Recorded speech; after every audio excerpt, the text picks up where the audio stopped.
Queridos, glória a Deus, é um privilégio muito grande, uma alegria estar aqui nesta noite para falar sobre um tema tão importante, tão atual como família, né?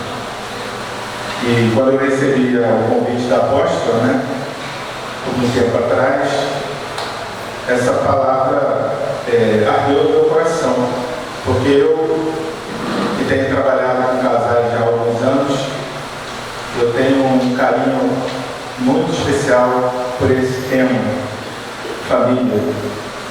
Trabalhar com a família é muito gratificante, porque a gente vê a transformação na vida de um casal, a gente percebe que aquilo reflete na vida dos filhos.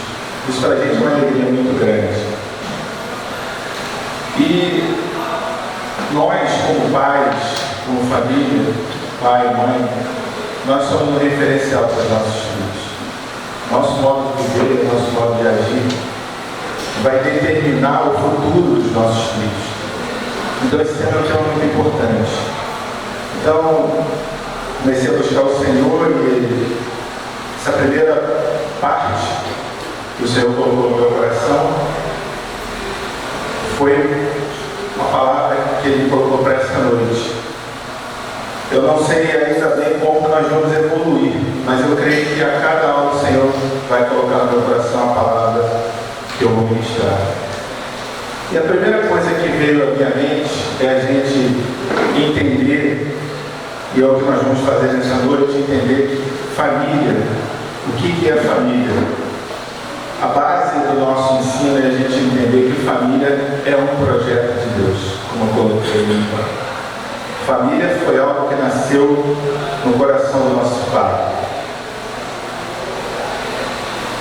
A família, o projeto de Deus da família, ele nasceu bem antes do projeto da igreja.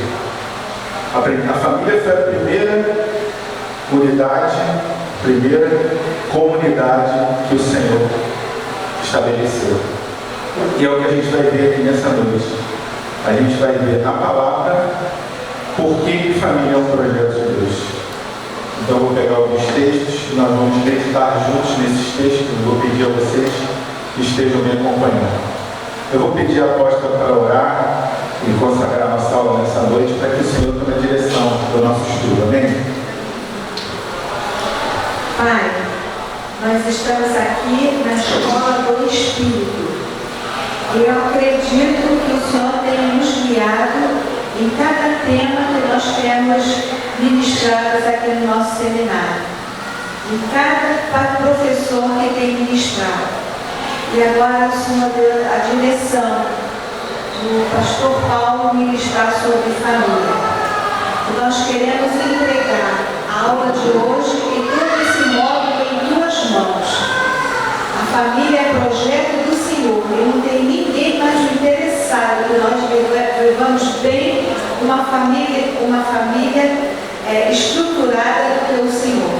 Então, Pai, venha com a tua presença, a unção do teu Espírito, luz na tua palavra, para que nós possamos captar o teu coração.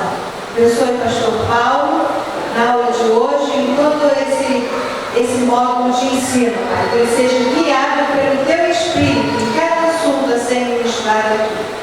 E obrigada pela certeza de cada um de nós vamos ser tocados e nossas famílias vão ser transformadas por esse ensinamento. Em nome de Jesus. Amém. Bom, amados, a primeira coisa que eu gostaria que a gente abrisse agora na nossa Bíblia, a gente vai ver como que o Senhor edificou, estabeleceu a família no livro de Gênesis, capítulo 1, versículo 27. Alguém pode ler para mim? Gênesis 1, 27. Diz aí, a mão vai ler. Criou Deus o homem à sua imagem. A imagem de Deus o criou. Homem e mulher os criou. Então, no livro de Gênesis, deixa claro que o Senhor criou homem e mulher. E Deus criou homem e mulher à semelhança dele. O que é essa semelhança? Homem e mulher têm a capacidade de escolha. Nós somos dotados da capacidade de discernimento.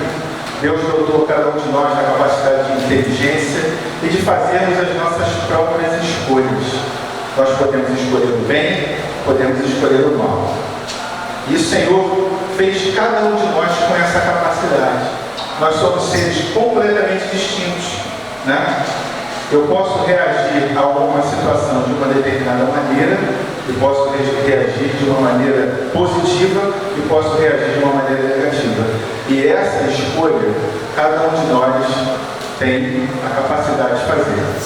Eu tenho temperamentos, né? A gente estuda, tem uma aula no curso de casais que a gente estuda tudo sobre temperamentos. Quem já fez vai lembrar, né? O sanguíneo, o colérico, o melancólico, o fleumático e o... Qual que eu falei?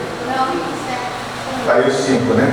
Então, a gente pode dominar o nosso temperamento, porque nós temos a capacidade de escolha, mas aquelas coisas mais fortes da característica do nosso temperamento, elas sempre vão aparecer. Mas a gente pode dominar isso de que forma?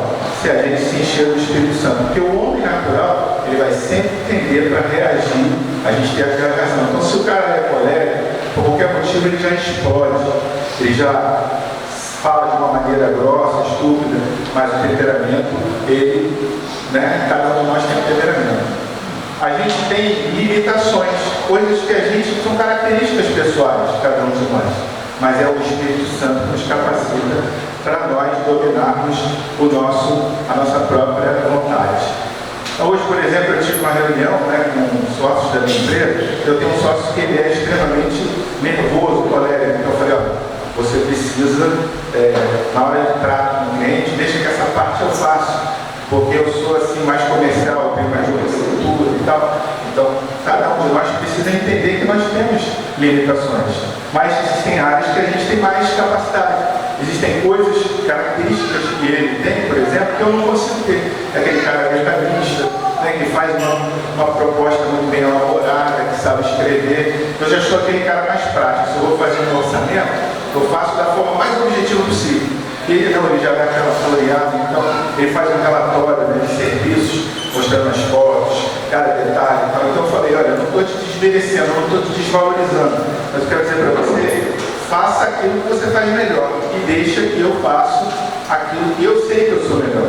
E aí foi uma reunião que cada um falou o que um é bom, o que o outro é bom, um pode melhorar, nós somos 3 sócios na empresa, então foi uma reunião muito produtiva. No final, depois de a gente quebrar o pau, saiu todo mundo bem, né? Até minha esposa estava atendendo ali do lado, né? Porque a minha casa é assim, eu tenho o meu escritório e do lado do meu escritório eu tenho o consultório dela. Então ela atende lá as pessoas, né, como psicóloga. Então na minha casa funciona uma empresa de engenharia e uma empresa de psicologia ao mesmo tempo. E interessante que ela entrou, né? Eu falo, pessoal, fala mais baixo aí que vocês estão se exaltando, porque na reunião de sócios tem uns quebra-pau, tem umas gritarias que pega, né? Mais baixo aí que ela está atendendo, que vai assustar o cliente dela do lado. E ela depois entrou na sala e falou, não, tudo bem com vocês e tal? Não, agora vocês podem gritar à vontade.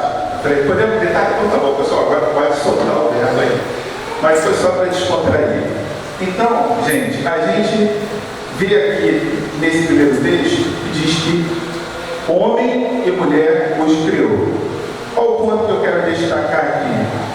Aquilo que o apóstolo falou no domingo, aqui no culto. Primeira coisa que a gente precisa entender sobre família. Na criação do homem, Deus criou homem e mulher. Deus não criou um terceiro sexo. Ou seja, admitir um terceiro sexo é um ato de rebeldia contra a criação de Deus.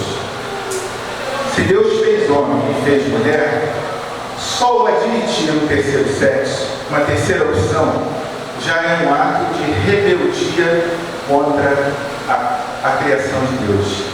Quem é o pai da rebeldia? Aonde nasceu a rebeldia? Qual foi o primeiro ato de rebeldia que a gente conhece? Ele vem o quê? Antes do Gênesis. antes da formação do homem e mulher, né? A Bíblia fala lá em Ezequiel o que aconteceu nos céus. Satanás, ele se rebelou contra o nosso Deus, e ele querendo ter, né, a mesma autoridade, né? E ele querendo ser como Deus, ou ser igual a Deus, ele usurpou aquele lugar. E o que aconteceu? Os anjos também tinham a capacidade de escolha, que nós também temos. Então, a Bíblia diz que 1/3 das estrelas do céu, né, lá em Ezequiel, 1/3 dos anjos escolheram ficar do lado de Satanás e se rebelaram contra Deus. Então, antes do homem ser criado, a gente sabe que no mundo espiritual, 2/3 dos anjos, eles escolheram o céu, escolheram a submissão, escolheram aceitar o governo, a autoridade de Deus, e Satanás tentou tomar para si governo, a autoridade. E ele se rebelou contra Deus e arrastou 1/3 dos anjos. Então, quando a gente vê hoje toda essa guerra espiritual que existe, né? Anjos e demônios, a gente sabe que 1/3 são anjos caídos. Os demônios, na verdade, no mundo espiritual, eles somam 1/3 de todo esse reino espiritual, né, que existe, tanto do bem como do mal. Então, nessa guerra, nós temos maioria, né? Os anjos são 2/3 e os demônios são 1/3 do mundo espiritual. Mas a grande questão é que o que fascinou Satanás foi o quê? A questão do governo, a questão da autoridade. Ele não se submeteu a Deus. E Deus é muito sério com essas coisas de governo e de autoridade.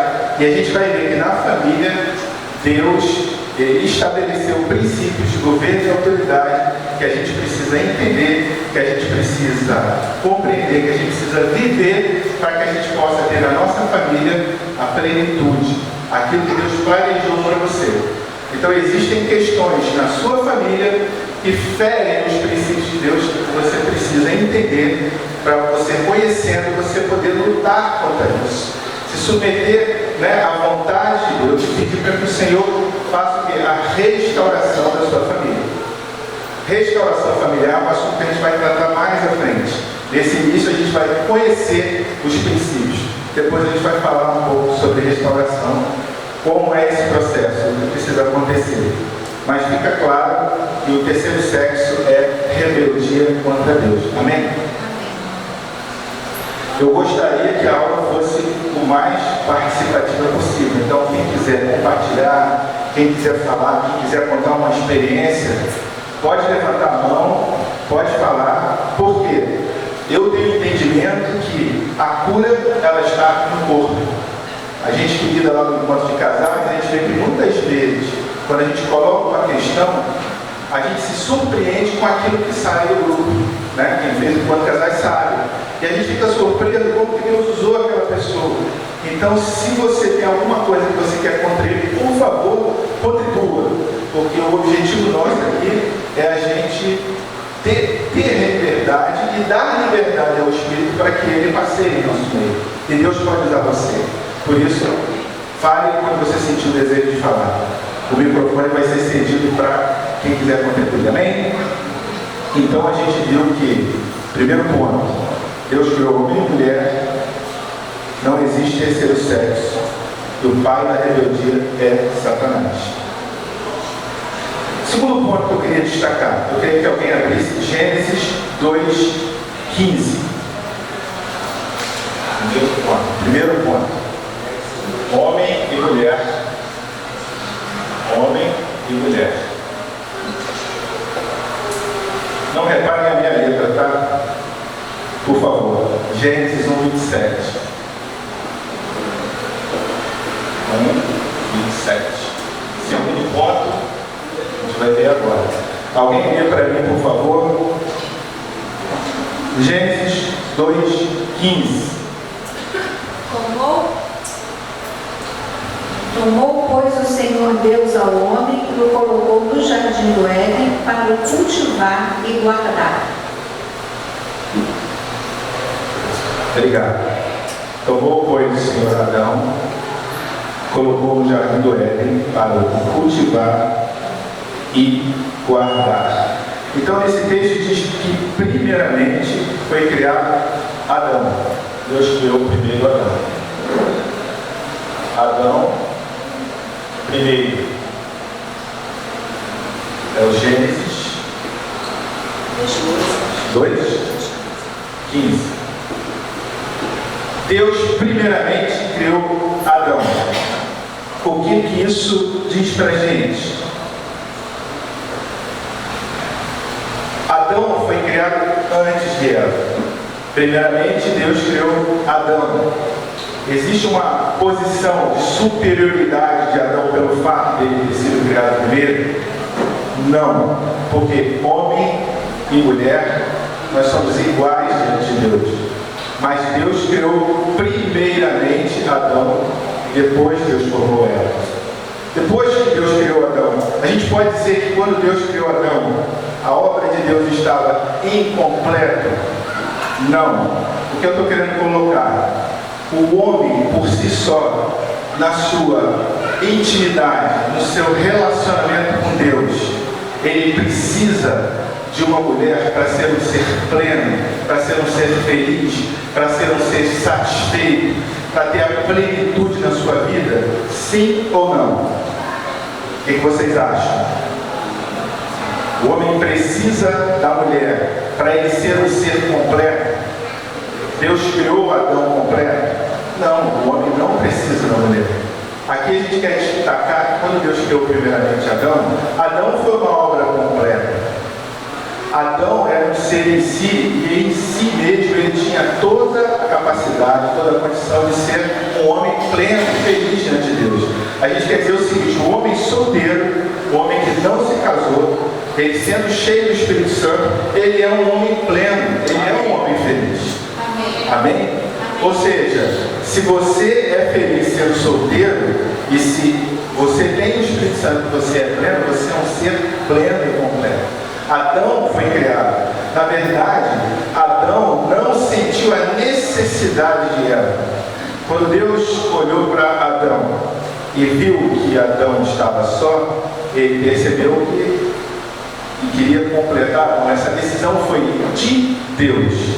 Adão não chegou para Deus e falou: Senhor, eu estou me sentindo carente, estou me sentindo solitário, então o Senhor, por favor, o Senhor pode... Ele fez aquela oração e levantou: Deus, então prepara uma auxiliadora, uma ajudadora que caminhe comigo. Não foi isso que aconteceu.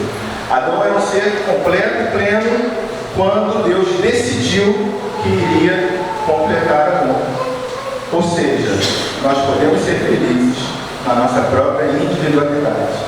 Então, o ponto que eu quero destacar: eu sou um ser completo se eu estiver cheio do Espírito Santo. O Espírito Santo é suficiente para me realizar em todas as áreas e em todas as coisas. Amém? Amém? Então, trazendo para a nossa realidade, para a nossa vida, houve um tempo que todos conhecem a minha história. Meu casamento acabou, eu perdi meu casamento, perdi minha esposa. Nesse tempo, foi um tempo da minha vida em que eu tive a oportunidade de buscar o Senhor e de me encher do Espírito Santo. E eu tomei uma decisão de me encher do Espírito Santo. E eu busquei o Senhor, eu fui cheio do Espírito Santo. Eu tive experiências profundas e tremendas com o Senhor. E o Senhor me encheu, o Senhor me capacitou. Eu fui cheio do Espírito Santo, eu fui batizado no Espírito Santo. Coisas extraordinárias que eu não tinha vivido, eu passei a viver. Chegou um tempo da minha vida que a restauração do meu casamento se tornou uma consequência de eu ser cheio do Espírito Santo. Mas aquilo não era mais necessário para que eu fosse um ser pleno e feliz. Antes do meu casamento ser restaurado, eu já vivi uma plenitude do Senhor e Ele já me enchia.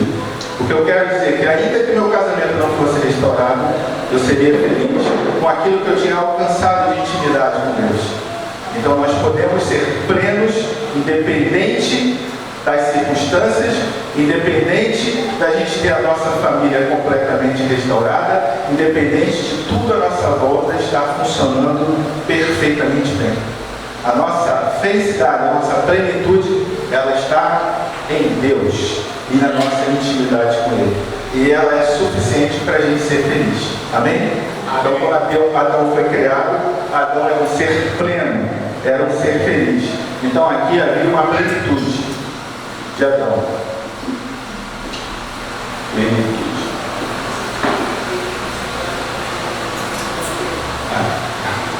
Ok. Vamos para o terceiro ponto. Alguém lê para mim? Gênesis 2, 16 e 17. Por favor. Apóstolo, lê para a gente. Gênesis 2, 16 e 17. E o Senhor Deus lhe deu esta ordem: de toda árvore do jardim comerás livremente, mas da árvore do conhecimento do bem e do mal não comerás, porque no dia em que dela comeres, certamente morrerás. Então aqui eu tenho uma ordem, certo? Deus deu uma ordem. Bem melhor, né? Ordem. Aqui eu posso dizer que Deus estabeleceu um limite. Está em Gênesis 2, 16 a 17. Deus deu uma ordem, Deus estabeleceu um limite. E aqui tem um detalhe. Quando Deus deu essa ordem desse limite, Eva havia sido criada? A pergunta é: Eva já havia sido formada, já havia sido criada quando Deus deu essa ordem a Adão? Não. Deus deu uma ordem a Adão antes de Eva sequer existir. E ele estabeleceu para ele: olha, toda árvore você vai comer, mas da árvore do conhecimento do bem e do mal você não vai comer. De quem era a responsabilidade de guardar aquele limite que Deus estabeleceu? Primeiramente, era do homem ou da mulher? Do homem. E a gente pode supor que depois que ela foi formada, Adão conversou com Eva e explicou para ela que havia um limite.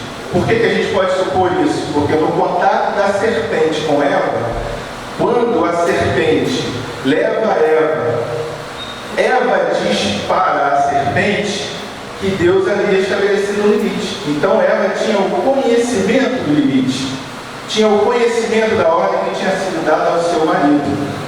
Por quê? Porque Adão, certamente, no dia a dia com Eva, no convívio, ele falou: olha, Deus me deu essa ordem, eu preciso obedecer esse limite. Então é importante a gente saber que a responsabilidade de governo, porque Deus já havia dado a Adão governo e autoridade. A gente vai ver isso mais um pouco à frente. Tanto é que quando a ordem foi quebrada, quem Deus procurou primeiro? Adão ou Eva? Ele procurou Adão. E ele pergunta para Adão: Adão, e é isso que fizeste? Por que ele fez essa pergunta? Porque ele tinha estabelecido e dado essa ordem a Adão. Adão tinha sobre ele uma unção de autoridade, uma unção de governo. Ele tinha que governar a sua casa. Era a responsabilidade de Adão passar para Eva de uma forma muito clara que aquilo era importante para Deus e que ela precisava. E assim também, isso não muda, são princípios, né? O governo e a autoridade de uma família está no cabeça da família. A gente vai ver isso mais à frente. É o marido que precisa conhecer os princípios e, numa unção, debaixo de uma unção de governo, de autoridade, estabelecer esses princípios para a sua família. O que a gente tem visto hoje, nos dias de hoje? A gente tem visto isso acontecer de forma geral? Não. Por quê? Porque os homens, cada vez menos, estão assumindo o governo, a autoridade nas suas casas. E isso tem sido a área que Satanás mais tem trabalhado, em destruir a figura do homem na família. Porque quando Satanás consegue destruir a figura do homem, o filho já olha para o homem e perde o que? O referencial. Ele não consegue enxergar no pai uma figura de autoridade, uma figura de segurança, e ele não consegue ter no pai o quê? Um espelho. Dizer assim, eu quero ser como esse pai.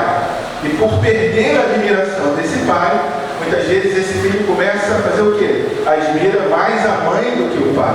Porque ele vê na mãe uma autoridade, ele vê na mãe uma unção de governo. E aí é onde começa a entrar as raízes, né? Onde as famílias começam a ser destruídas, porque a figura paterna ela tem sido cada vez mais prejudicada. E muitos de nós viemos de famílias onde a nossa figura paterna foi uma figura, o quê? Muitos de figura forte, mas em muitos a nossa figura foi uma figura fraca. E Deus precisa restaurar esse nosso referencial. Porque antes desse referencial ser o nosso Pai, o nosso referencial é Cristo. Você quer falar? Eu só falei que em outros casos a figura paterna é ausente. Exatamente. A figura paterna ausente é um dos maiores problemas de uma família. Porque você não tem, né, aquilo que Deus estabeleceu. E quando você mexe naquilo que Deus estabeleceu, a gente vai ter problema. Bom, vamos para o quarto ponto. Quarto ponto, alguém? Apóstolo vai ler para mim. Gênesis 2, de 19 a 20. Gênesis 2, 19 a 20. Havendo, pois, o Senhor Deus formado da terra todos os animais do campo e todas as aves dos céus, trouxe-os ao homem para ver como este lhe chamaria. E o nome que o homem desse a todos os seres viventes, esse seria o nome deles. Deu nome o homem a todos os animais domésticos das aves dos céus e a todos os animais selváticos. Para o homem, todavia, não se achava uma auxiliadora que lhe fosse idônea. Muito bem. Antes de Eva existir e ser formada, Deus fez uma outra coisa com Adão, que é o ponto 4 aqui que a gente vai destacar. A gente vê aqui uma capacitação sobrenatural.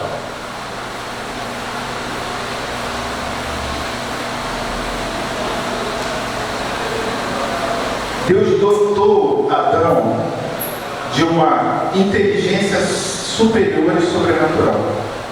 Nem o ser humano, como nós hoje, temos a capacidade de nominar, de dar nomes a toda a criação. Você não teria essa capacidade nem essa criatividade.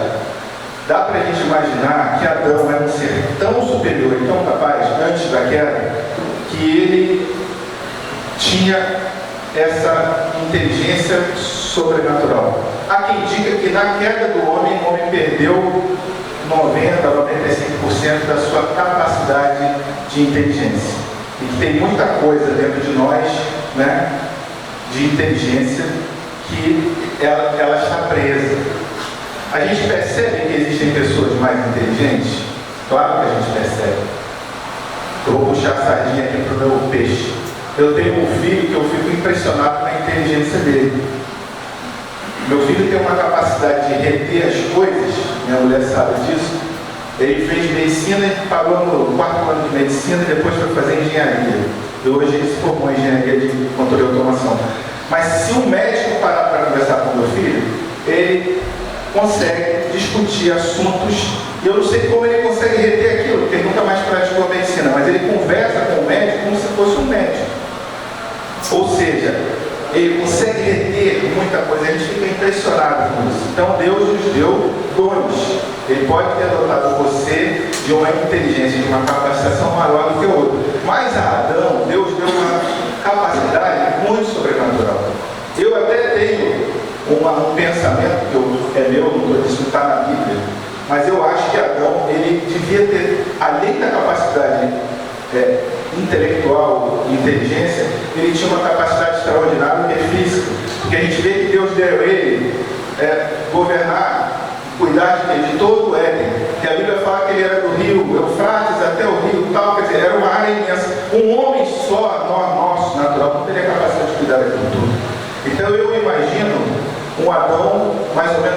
fosse o super-homem, o Clark Kent.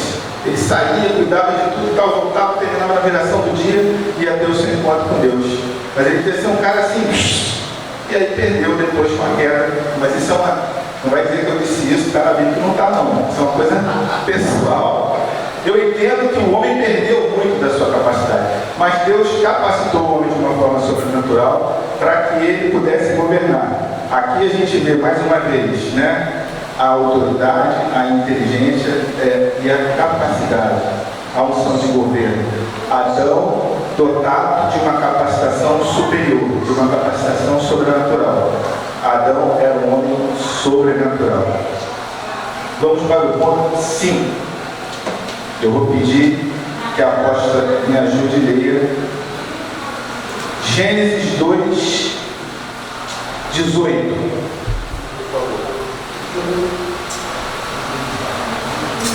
Disse mais o Senhor a Deus, não é bom. Disse mais o Senhor Deus, não é bom que o homem esteja só. Far-lhe-ei uma auxiliadora que lhe seja idônea. Então aqui a gente vê esse ponto que Deus identificou aqui uma necessidade.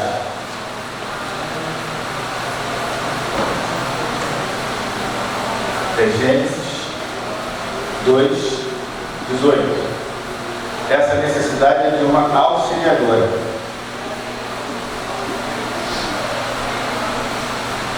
Deus identifica que a obra dele completa poderia ser melhor, que ele poderia criar a mulher e que essa mulher iria completar esse homem. E Deus diz, não é bom que o homem esteja só. É sempre bom a gente falar isso. Não foi Adão que se sentiu só, foi Deus, na sua infinita sabedoria, né? Na sua infinita soberania, que decidiu criar Eva para que ela caminhasse junto com Adão. E aí o Senhor faz algo extraordinário.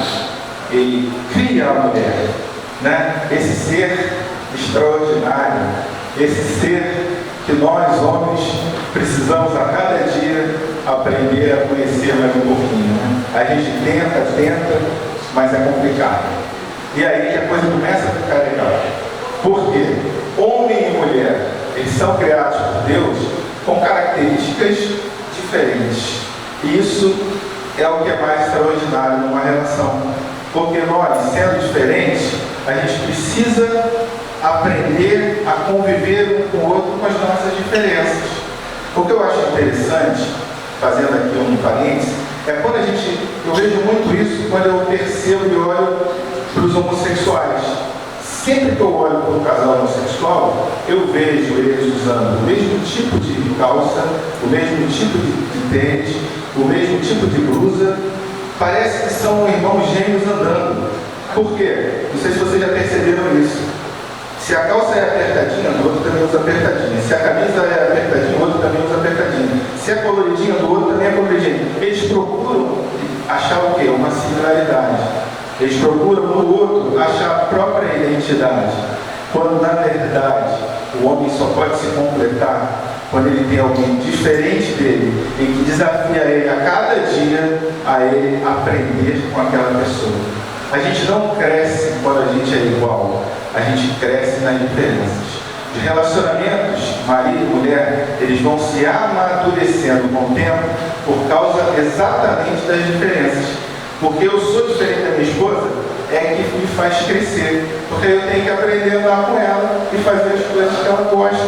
E não é só as coisas que eu gosto. Isso é extraordinário. E você precisa aprender a fazer coisas que você não gostava de fazer. Não é verdade? Isso é o crescimento do relacionamento. Então, por exemplo, agora a gente foi fazendo um passeio, viajamos e tal, lugar maravilhoso. Eu gosto de um tipo de passeio. Eu gosto de paisagem, né? Olhar assim a natureza, curtir um bom restaurante, uma boa sobremesa. Mas a minha esposa, eu gosto de parque. Eu não sou muito chegado em parque. Mas eu alegremente, uma semana foi passeio, a outra semana foi o quê? Parque. o dia inteiro no parque, com aquele sol de 40 graus na tenda, suando igual um condenado, desesperado, estava por 2 horas de chegar no hotel para tomar um banho. Mas tive que dar um sorriso de alegria. Meu amor, que legal, parque. Mas foi um esforço quase hercúleo para que eu venha da relação. É só uma brincadeira, mas é verdade, irmãos. A gente cresce com a diferença, né? A gente foi igual, com a graça que tem. Não tem graça, né? O engraçado e o gostoso é você viver diferente.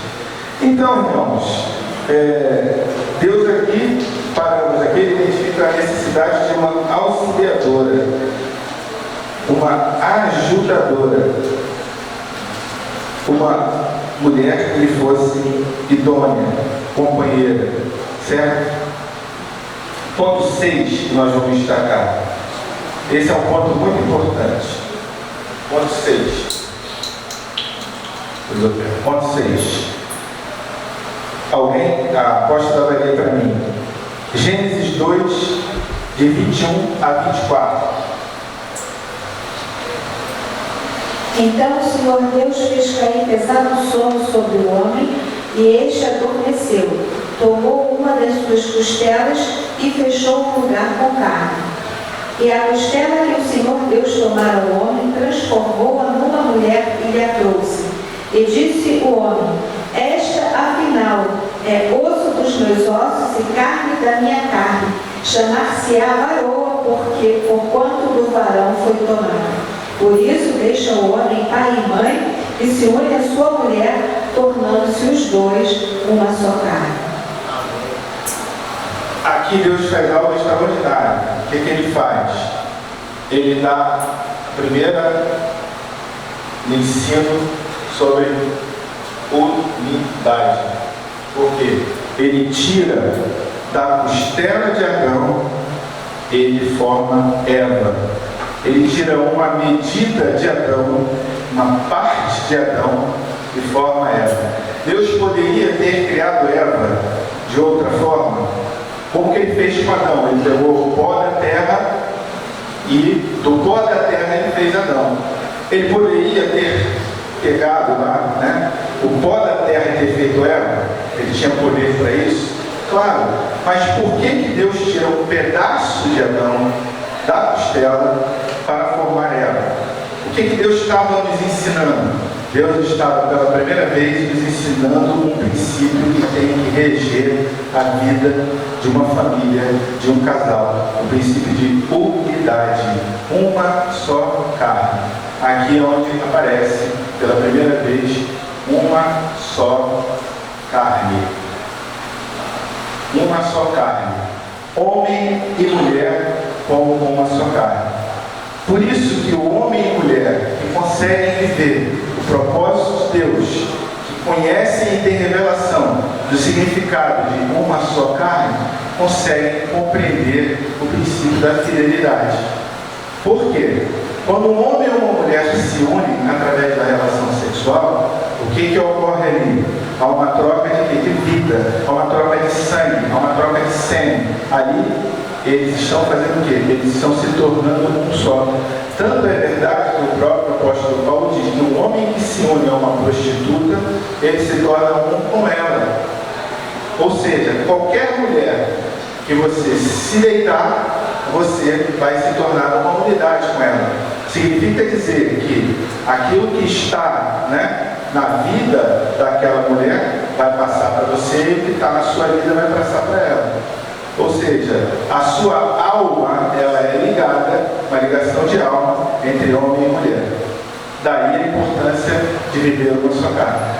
Quando você tem revelação do que significa uma só carne, só por esse princípio, o homem de Deus, o homem que tem a Deus como Senhor e que coloca Ele em primeiro lugar, ele não vai se permitir que a outra mulher, a mulher estranha, tome o lugar da mulher dele.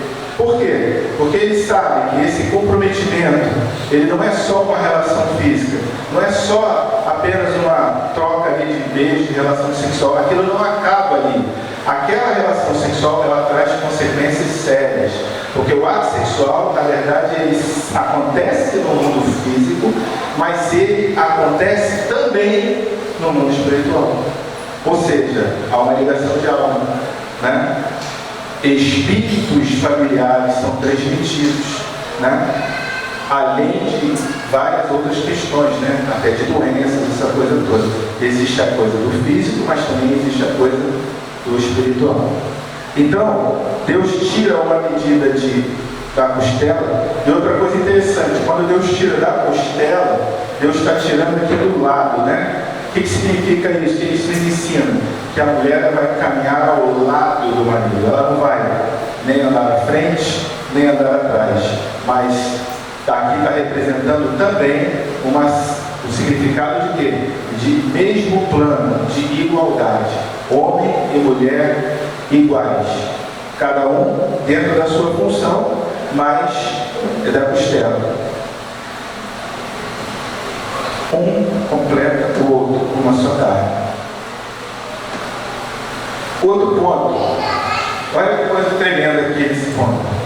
Esse ponto aqui eu acho muito legal para a gente pensar sobre família. Deus deu tanta importância à questão da unidade de uma só carne. Isso é tão importante para Deus, que Deus faz algo extraordinário aqui. A gente no encontro de casais fala sobre isso, e muita gente fala assim, caramba, eu já li a Bíblia 5 vezes e nunca tinha percebido isso. É um ponto muito importante. É Gênesis 5:2. Olha o que isso vai nos ensinar. Gênesis 5:2.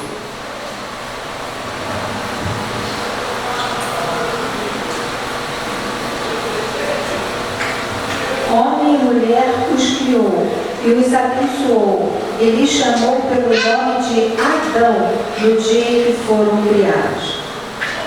O que está dizendo aí? Como é que Deus chamou? Deus chamou os dois, homem e mulher, de qual nome? Adão e Eva? Não. Deus chamou Adão e Eva de Adão. O nome representa muita coisa na nossa vida. Deus olhou para os dois, como se fosse aqui Floriano e Solange, falou, Deus o chamou de Floriano. Ou seja, Deus chamou os dois do mesmo nome. Isso é outro princípio de unidade. Deus queria ensinar que eles eram um só. Então o nome de Eva, quem deu o nome de Eva para Eva foi Adão, não foi Deus. Deus não deu o nome a Eva. Quem deu o nome a Eva foi Adão. Deus deu o nome a ambos de Adão. Isso está aqui bem claro em Gênesis 5:2.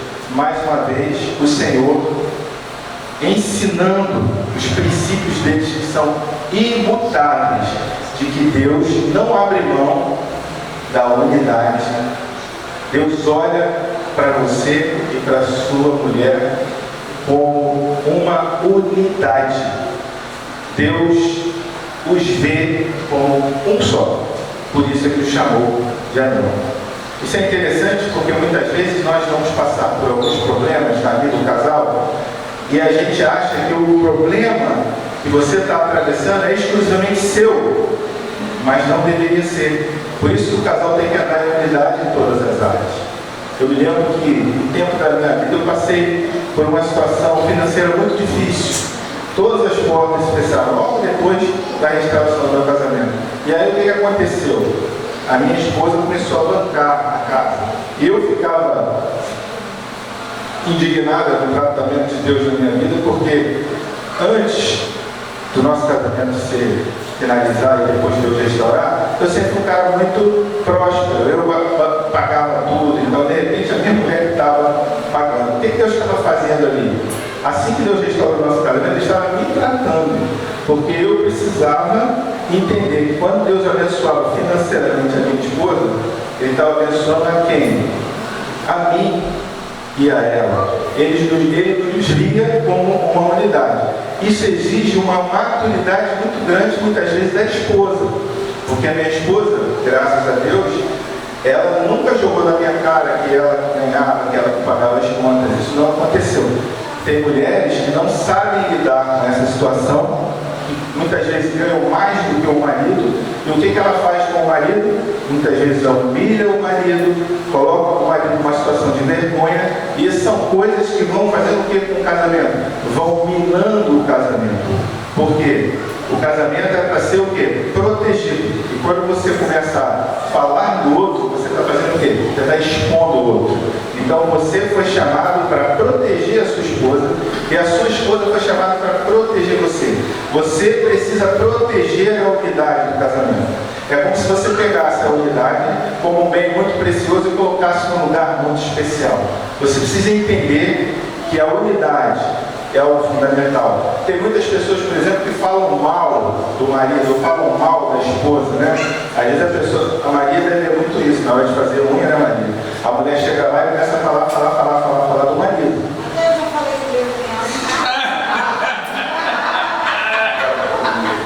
Até eu mesmo já falava mal dele das pessoas antes, hoje em dia já... Aleluia, aleluia, glória a Deus. Hoje ela já protege o marido, né? Precisamos preservar o nosso esposo. Por quê? Quando a gente preserva o outro, a gente está preservando a unidade. E isso agrada a Deus. E traz a bênção de Deus sobre a sua casa. Então, falar mal do seu marido, falar mal da sua mulher, você está desonrando ele, você está predicando o nome dele.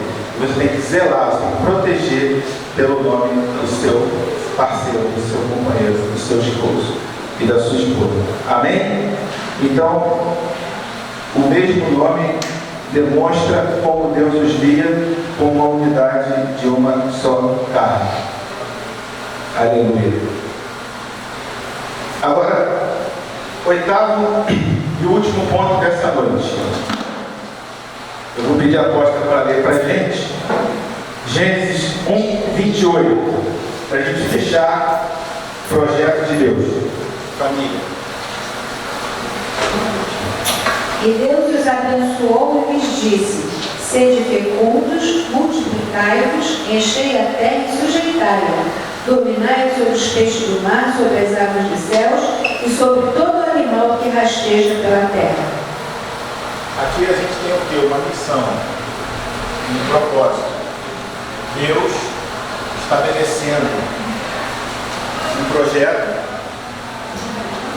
Eu queria falar um pouco sobre isso. Projeto. Eu trabalho com isso. E a experiência que eu tenho é que quando você vai fazer uma obra, quando você faz um projeto, você gasta tempo, recurso, dinheiro para fazer um projeto, aquela obra dá o quê? Certo. Tudo funciona bem. É uma maravilha. Essa semana eu entreguei um laboratório de gastronomia da Estácio. Eu contratei um projeto de sistema de proteção de incêndio, contratei um projeto de exaustão mecânica e ventilação, contratei um projeto para várias instalações elétricas, contratei um projeto para sistema de gás. Foram vários profissionais, cada um dentro da sua área, com a sua respectiva ART, todo mundo. Ou seja, por que funcionou? Porque foi feito um projeto. E aí essa semana foram os testes. Vieram aquela equipe de engenheiros da empresa, vamos testar tudo, botar tudo para funcionar. E todos os testes, a gente foi elogiado, a nossa empresa foi assim, puxa, que legal, bacana demais, super elogiado. Não deu nada errado. Por quê? Porque foi projeto. Eu estava passeando lá, me ligaram lá de Ribeirão Preto, e tinha uma unidade da Estácio que os caras botaram o sistema para funcionar. O sistema de exaustão não funcionou. Por quê? Porque o duto saía com a mesma medida daqui até o final. Não vai funcionar, porque existe uma perda pelo caminho. Quem trabalha com ventilação e exaustão sabe que tem que haver um duto maior, ele vai diminuindo, tem que ter um ventilador que tenha capacidade de empurrar no ar no duto para poder acontecer a ventilação. O cara não fez nada disso, o cara não contratou um projeto, e aí o que aconteceu? Todo aquele trabalho teve que ser refeito, eu tive que quebrar tudo, fazer tudo de novo, e aquela empresa foi desqualificada e não trabalha mais com a empresa. Então, a gente não economiza onde? No projeto. Se a gente quer uma boa obra, no projeto. Assim também é o projeto de Deus. Deus, quando pensou na família, ele antes de executar, Deus planejou todas as coisas. Deus fez um projeto. Mas no final desse projeto, Deus queria que aquilo tivesse uma função, uma missão, um propósito.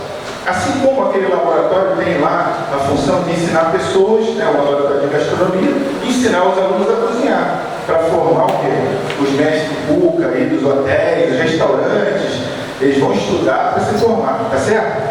Aqui está a missão, aqui está o propósito que Deus estabeleceu como propósito na família. Eu quero dizer para você que a sua família tem propósito. A sua família não termina só em você, na sua esposa, nos seus filhos, vivendo cheios do Espírito Santo ali, tudo bem. Não, Deus quer atingir pessoas, Deus quer atingir outras famílias. Esse é o propósito de Deus, e a gente vê aqui nesse Gênesis 1:28. Aqui fala, né? Missão, propósito, gerar, multiplicar, encher a terra. Ou seja, Adão e Eva tinham uma missão: vocês vão gerar, vocês vão ser fecundos, ou seja, vocês vão gerar, vocês vão multiplicar, encher a terra, sujeitar a terra. Quando Deus dá essa missão, Deus manda eles sujeitarem a terra. Deus não mandaria Adão e Eva sujeitarem a terra se Ele não os capacitasse para isso. Então está claro aqui que a unção de governo, a autoridade que Deus deu ao homem, ela foi concedida ao homem por Deus, porque Deus manda eles fazerem o quê? Sujeitarem a terra. Né? Deus manda eles sujeitarem a terra. Deus manda eles dominarem sobre os animais. Então Deus capacitou o homem de uma unção de governo, de autoridade e domínio. Por que Satanás fica tão furioso com isso? Porque a autoridade que Deus deu ao homem causa muito ciúme a Satanás. A unção de governo que Deus deu ao homem causa muito ciúme a Satanás. Porque um homem de Deus, cheio de autoridade, cheio de unção, sabendo quem ele é em Deus, o que ele vai fazer nessa terra? Ele vai cumprir essa missão que Deus deu a Adão. Ele vai multiplicar, ele vai semear, a vida dele vai transformar a vida das pessoas e ele vai dar testemunho. Isso incomoda muito Satanás. Por isso que ele se rebelou, porque ele queria ter a autoridade de Deus. E ele, ao cair do céu, ele perdeu a autoridade. O maior símbolo de Satanás é da autoridade que o homem tem. O homem tem autoridade em Deus. Essa autoridade não é humana, é algo espiritual. Ele precisa exercer esse governo se ele estiver cheio do Espírito Santo. Para que você possa governar, para que você possa ter autoridade, você precisa ser cheio do Espírito Santo. Amém? Glória a Deus. E aqui é interessante porque ele fala em dominar sobre toda a criação. Ou seja, o homem, ele tem a capacitação de fazer algo extraordinário. Porque ele pode, você vê bem o que o homem fez hoje, os avanços tecnológicos, né? Tudo isso é a capacidade que Deus deu ao homem. Quando você vê a ciência avançando, você sabe que isso é o quê? É Deus dotando o homem de inteligência. Isso não vem do homem, né? A tecnologia, o avanço dos computadores, cada vez mais hoje é tudo, né? Tudo online, tudo. Eu estava lá fora, no outro país, eu estava administrando a minha empresa, né? Com os recursos tecnológicos. Eu recebi e-mail, negociava. Por quê? Por causa dos recursos da inteligência humana. Hoje não existem mais fronteiras com o avanço da internet, mas isso tudo a gente sabe que é Deus que deu ao homem, que vem dessa autoridade. Deus deu ao homem esse governo, Deus deu ao homem de dominar e de governar sobre a terra. Amém? Então, amados, a gente termina aqui esse primeiro módulo, onde a gente entendeu que família é um projeto de Deus. Nas aulas seguintes a gente vai falar um pouco sobre, né, as questões familiares, questões de relacionamento, a gente vai falar um pouco sobre restauração familiar, a gente vai precisar falar sobre perdão, armas que a gente precisa conhecer e usar para que a gente possa ter a nossa família restaurada, né, para que a gente possa saber lidar com essas questões. Amém? Então vamos para o nosso intervalo. Deus abençoe. Amém?